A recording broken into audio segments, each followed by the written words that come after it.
It was hard to tell, since the change had taken place.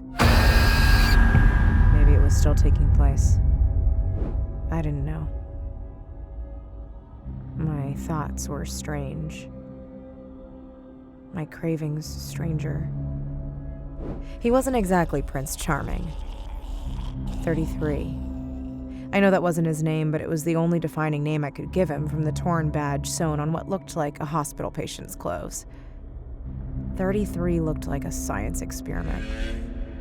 Syringes half filled with some sort of green elixir stood out all over him, but he never made any attempt to remove them. His muscles pulsed out of line like an elephant man, and his eyes were a bloodshot universe that had seen it all, but still led you into total darkness. Half his face was mangled in some horrible way, almost melted off, it seemed. But none of that mattered. Not to me. I'm sure I'm no prize myself. Whoever I might be.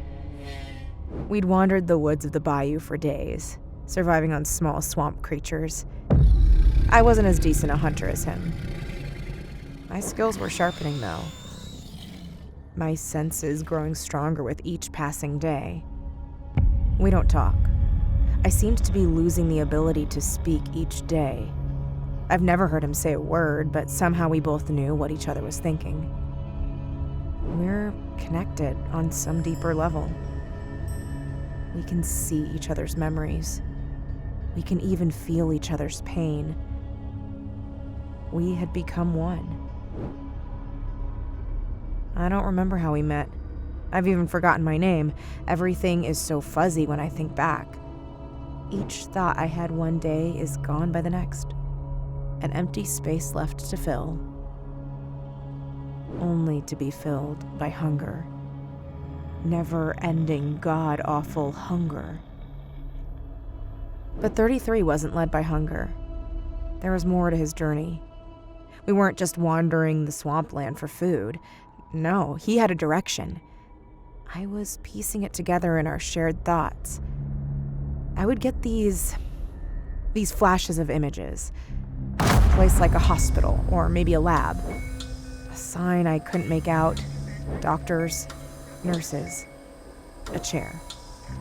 33 sitting there strapped in against his will as a doctor shoved a needle in his arm against his will, pushing in some awful liquid. 33 wasn't always like this.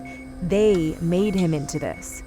I could see his arm distort as the muscles broke through his skin, his face dissolving like acid had been poured across it. Screaming, so much screaming as his body morphed into the monster he is now.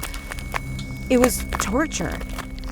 But the doctors didn't expect the results they got as my companion was able to free one of his arms. He then reached over and grabbed a handful of the nearby syringes and shoved them into his shoulder. I can never quite tell if he did it to kill himself or to free himself. For whatever reason, it didn't matter now.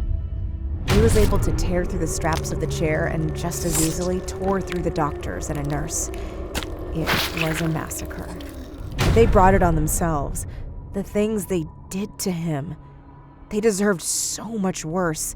He tried to leave and they sent men with guns after him. They hunted my 33. My poor 33. Every day and night these images would haunt our minds. His memories were like nightmares. They were so powerful they would wake me in my sleep and I would have to wake him to stop them. But he needed to return, and with each day we were getting closer. But until then, food was what was important. Luckily, it was in front of us. They were in front of us. A couple, a man and woman. Food. This is what food is to me now. I struggled against my urges, swallowed back every desire in it, every feeling I felt. They had no idea the danger that surrounded them in their cozy campfire, the hunger that laid just in the shadows. 33 sensed my terror at me realizing what I craved most. What would satisfy this never-ending pit in my stomach was human flesh. Human blood, human bones. I was disgusted with myself. I turned around to run away. My foot stepped on a branch, breaking it into an echo across the woods and alerting the prey to our location. Before they could turn their heads in our direction, 33 was on them. It was a sight to see. He was swift and brutish all at the same time. He went for the man first. Always go for the bigger game first. They're worth wasting the strength on. I learned that from my partner. The man put up a decent struggle. He tried to hold him back with strength alone. He told the woman to run, but she was paralyzed with fear. As the man struggled with my companion, it seemed he was getting the advantage over him. 33 pulled a free hand away to one of the syringes in his arm and pressed down the vial fluid into his shoulder. What happened next was simply incredible.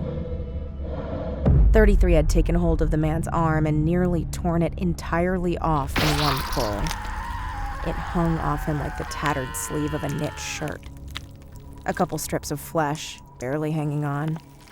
The man screamed in a way I have never heard anything scream before. But he still had some kick left. He swung his remaining fist at 33, only to lose his balance and head straight into the campfire. 33 was on him, rubbing his face into the burning flames.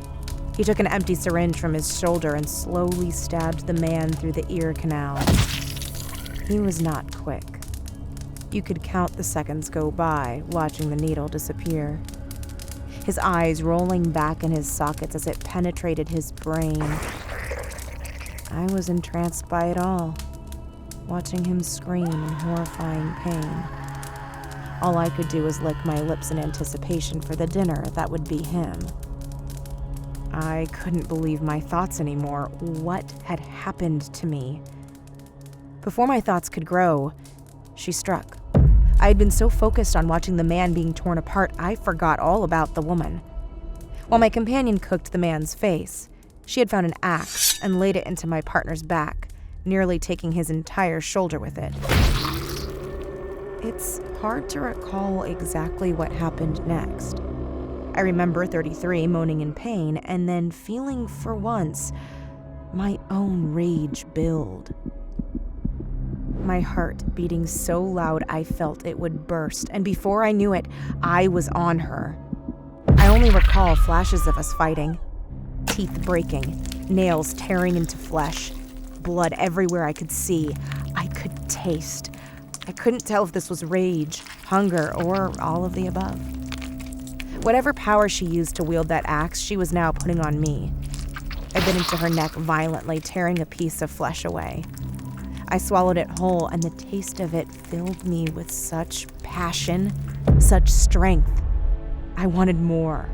So much more. I was tired of playing with my food. I grabbed the woman by her hair. She bleated out some nonsense words I couldn't understand anymore. Probably some form of begging. I found a nearby dead tree with a pointed branch sticking to the heavens. I forced her over to it. She could tell what was coming. She had the face of someone who knows they're going to die. She placed her arms in front of her against the log to hold me back from pushing that branch through her skull, but I wanted it more. Centimeter by centimeter, I got her to that branch until it finally pierced the first layer of her eyeball, and then slowly sunk all the way back to her brain and out the other side. It was mouth-watering watching it all spill out the other end. The little bits of brain matter smeared across the skull fragments. It was euphoric to witness the meal in front of me. It was all I could do to tear myself away from my food to make sure my partner was okay. I ran over to 33 as he laid across the now dead man in the flames. I pulled him from the fire. I finally for once had the strength to lift him. It had to be the meat I tore from her neck. I realized what he needed. Flesh. I reached my hands into the burning man's side and was able to tear a pound of flesh from him, exposing all the beauty of his insides to the woods and my eyes. I fed the meat to my injured companion. I could feel him in our connection getting better with each bite. He was becoming whole again. He took the flesh and handed some to me. We shared it. I took a large bite. Blood spilled from my stained lips. He wiped it away. It was oddly sweet. In the moment of our bliss in my full belly, I noticed 33 locked onto something in the flames of the fire, something that gave him great trouble. He was staring at a badge on the man's shirt. It read Bixby National Labs. I looked to the woman's lifeless body and saw that she wore the same badge on her shirt. Suddenly, a violent flash hit me. I saw the sign I couldn't make out from my partner's memory. It read the same. Bixby National Labs. We were getting closer. 33 grew quiet and stopped eating his food. Out of nowhere, he let out a deafening howl full of so much sadness. It filled the woods around us. I'd never heard such agony in a voice before. Just as the echo of his howl died, we heard a rustling.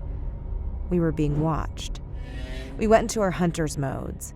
On all fours, eyes locking in on the sound, I could smell it in the darkness. It was familiar. I heard it take off and we were after it. It was agile, sprinting quickly between the trees, but it was no match for us. As I closed the distance between us, I leapt through the air and tackled our fresh prey into a nearby marsh. The water sprayed over me as I took it down, making the blood from our previous kill stain the water around us a fresh red. I flipped the creature beneath me over, and there, staring back at me with dull eyes, was a small boy, no more than 10 years old. Just a poor child that had stumbled on the wrong campfire. What a sight we must have been. Fresh blood from our kill still dripping from our lips. He trembled beneath me in absolute fear. Seeing the terror build in this child, almost feeling something for him. A sort of emotion I once knew but couldn't place anymore. Whoever I was, whatever I used to be, it was gone now, and with it, my mercy. I didn't see a child anymore. I saw our next meal. Nothing was off limits anymore. I opened my mouth wide before the boy, ready to eat. But just before I took a taste, I saw my partner. I saw the blood from his wound pour down his side. The flesh may have healed him, but what if I'm not there to protect him next time? This journey will only prove to be more dangerous as we go. I couldn't risk losing him. I snarled my teeth and bit down into the child's shoulder. It was not a fatal wound, but one of rebirth. He rolled violently on the ground as the change came over him. As I watched the child seize across the damp floor of the bayou, another flash of memory came to me. It was a similar image to the small boy rolling on the ground in front of me, but it wasn't the child anymore. It was me. Something had bitten into me like I had the child, but what? I reached up to touch my neck where the bite was. My fingers stroked the outline of a protruding scar. I tried to keep hold of the memory, but it left me as quick as it came. My thoughts returned to the boy beneath me. His shaking subsided. I smiled to 33 in recognition of our new offspring. In a few moments, he would be entirely ours. In a few days, he would be entirely like us. And in our journey ahead, this child would be a security to my companion and me. This child would become family.